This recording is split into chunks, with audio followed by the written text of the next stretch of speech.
আসসালামু আলাইকুম। Crown cement সকালের খবরে আমন্ত্রণ জানাচ্ছি আমি আতকিয়া আদিবা চৌধুরী।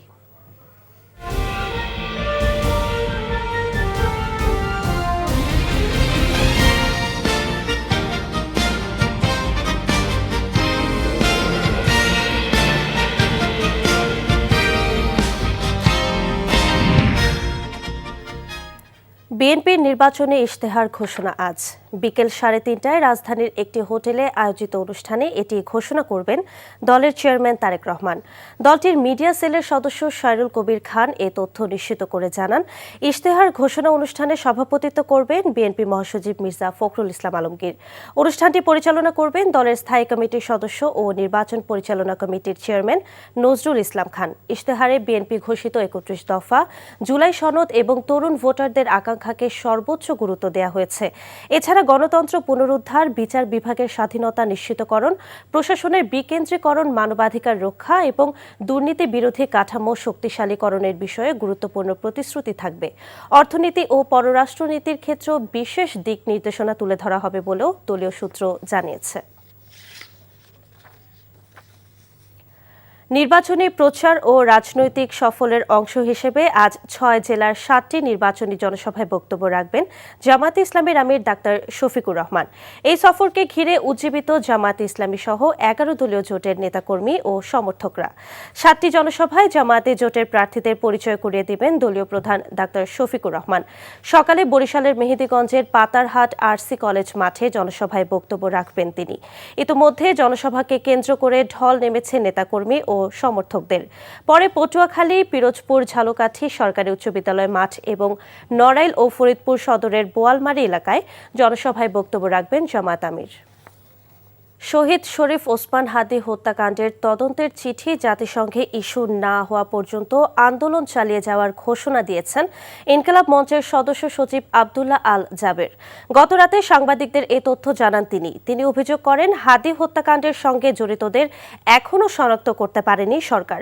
হুঁশিয়ারি উচ্চারণ করে জাবের বলেন, সরকারের পক্ষ থেকে বলা হয়েছিল তাদের মেয়াদকালেই হাদী হত্যার বিচার নিশ্চিত করা হবে, কিন্তু এখন পর্যন্ত সে প্রতিশ্রুতি বাস্তবায়ন হয়নি।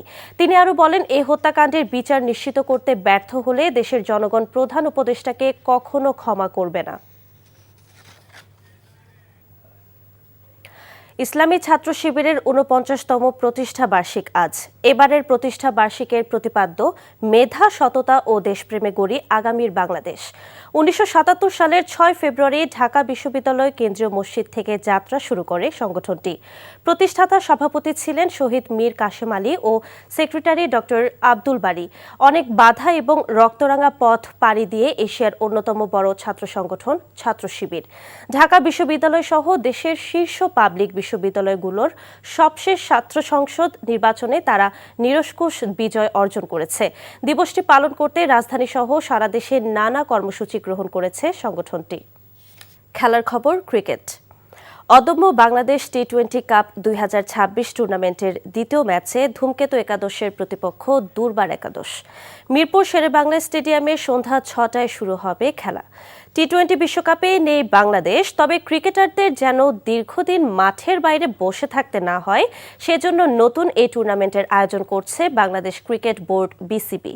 সব মিলিয়ে প্রায় 2,50,00,000 টাকার প্রাইজ মানি ও ম্যাচ ফির এই লড়াইয়ে অংশ নিচ্ছে 3টি দল: ধূমকেতু একাদশ, দুর্বার একাদশ ও দুরন্ত একাদশ।